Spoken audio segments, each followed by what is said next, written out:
આજે હું તમારી સાથે 3 જાતના લોટમાંથી બનતા દૂધીના મુઠિયાની રેસીપી શેર કરીશ। આ મુઠિયા ખૂબ જ પૌષ્ટિક હોય છે, સાથે સાથે ખૂબ જ સ્વાદિષ્ટ પણ હોય છે। આ દૂધીના મુઠિયા તમે ચા, સોસ કે પછી દહીં સાથે પણ ખાઈ શકો। તો ચાલો રેસીપી શરૂ કરીએ। તો આ માટે મેં અહીંયા 250 ગ્રામ દૂધી લીધી છે। તો અહીંયા મેં જે દૂધી લીધી છે ને તે એકદમ કૂણી છે।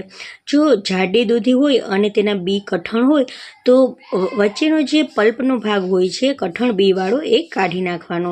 અહીંયા હું દૂધી એકદમ કૂણી છે તો આખી દૂધી ખમણી લઈશ। તો અહીંયા મેં દૂધીના 3 ભાગ પાડી દીધા છે અને આ રીતે આપણે તેને ખમણી લઈશું। દૂધીના મુઠિયા એકદમ સોફ્ટ અને પોચા બને છે અને ખાવાની ખૂબ જ મજા આવે છે, સાથે સાથે એ પૌષ્ટિક પણ હોય છે। બાળકોને તમે લંચ બોક્સમાં પણ ભરીને આપી શકો છો। તો અહીંયા આપણે 3 જાતના લોટનો ઉપયોગ કરીશું। તો 1 ચમચો મેં બાજરાનો લોટ લીધો છે, 1 ચમચો ચણાનો લોટ અને અડધો ચમચો મેં ભાખરીનો લોટ લીધો છે। હવે ઝીણી સુધારેલી ડુંગળી નાખી દઈશું અને ખમણેલું થોડુંક આદું નાખી દઈશું, થોડીક કોથમરી નાખી દઈશું, સાથે સાથે અડધી ચમચી હળદર પાવડર નાખીશું, 1 ચમચી લાલ મરચું પાવડર નાખી દઈશું, 1 ચમચી ધાણા જીરાનો પાવડર નાખી દઈશું, સાથે સાથે આપણે અડધી ચમચી તેમાં કાળા મરીનો પાવડર પણ નાખીશું, સ્વાદ પ્રમાણે મીઠું નાખી દઈશું અને 1 ચમચી તેમાં ખાંડ પણ નાખીશું અને 3 ચમચી તેમાં લીંબુનો રસ નાખી દઈશું। લીંબુનો રસ અને ખાંડ નાખીશું એટલે આપણા ઢોકળા ખાટા મીઠા સરસના એકદમ સ્વાદિષ્ટ બનશે। હવે આપણે તેમાં મોણ તરીકે તેલ નાખી દઈશું। તેલ નાખવાથી આપણા જે મુઠિયા બનશે ને તે એકદમ સોફ્ટ બનશે અને બિલકુલ પણ કઠણ નહીં બને। હવે દૂધી તેનું પાણી છોડશે એટલે આપણો લોટ છે તે તેના પાણીમાં જ સરસ મજાનો બંધાઈ જશે। ધીમે ધીમે દૂધી પાણી છોડવા માંડશે એટલે આ રીતે લોટ થોડોક ઢીલો થઈ જશે। હવે તેલવાળો હાથ કરી અને આપણે તેના મુઠિયા બનાવી દઈશું। જો મુઠિયા ન બને અને વધારે પડતો ઢીલો લોટ થઈ જાય ને તો થોડોક તેમાં ચણાનો લોટ નાખી દેવો।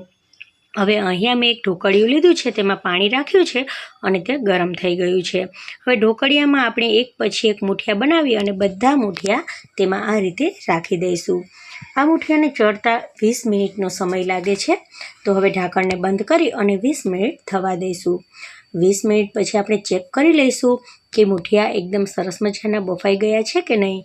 તો ચાકુની મદદથી આપણે તેને ચેક કરીશું। તો અહીંયા ચાકુ એકદમ ક્લીન કટ બહાર નીકળીને આવ્યું છે। તો આપણા મુઠિયા એકદમ સરસ મજાના બફાઈ ગયા છે। હવે આપણે આ રીતે બધા મુઠિયાને નાના નાના ટુકડામાં કટ કરી દઈશું। મુઠિયાને પહેલાં તો એકદમ ઠંડા થવા દેવાના છે। ઠંડા થયા પછી જ આપણે તેને નાના નાના ટુકડા કરવાના છે। તો અહીંયા મેં એક કઢાઈ લીધી છે। હવે કઢાઈમાં મેં 3 ચમચી તેલ નાખ્યું છે અને તેમાં અડધી ચમચી રાઈ, અડધી ચમચી જીરું નાખી દીધું છે। હવે આપણે તેમાં થોડોક મીઠો લીમડો નાખી દઈશું અને 1 લાલ સૂકું મરચું નાખી દઈશું। હવે આપણે જે મુઠિયા બનાવ્યા છે ને તેમાં લાલ મરચું પાવડર તો નાખ્યો જ છે, પણ આપણે જો તેને વધારે તીખા બનાવવા હોય ને તો ઉપરથી પણ લાલ મરચું પાવડર તેમાં એડ કરીશું। હવે 1 ચમચી મેં અહીંયા સફેદ તલ નાખ્યા છે, તેનાથી મુઠિયાનો સ્વાદ છે તે એકદમ સરસ મજાનો ક્રન્ચી આવશે। હવે કટકા કરેલા બધા મુઠિયાને તેમાં નાખી દઈશું અને સરસ રીતે આપણે મિક્સ કરી લઈશું। ગેસની ફ્લેમ અહીંયા આપણે લો જ રાખીશું। તો અહીંયા આપણા સરસ મજાના દૂધીના મુઠિયા બની અને તૈયાર થઈ ગયા છે। એકદમ સરળ રેસીપી છે મિત્રો।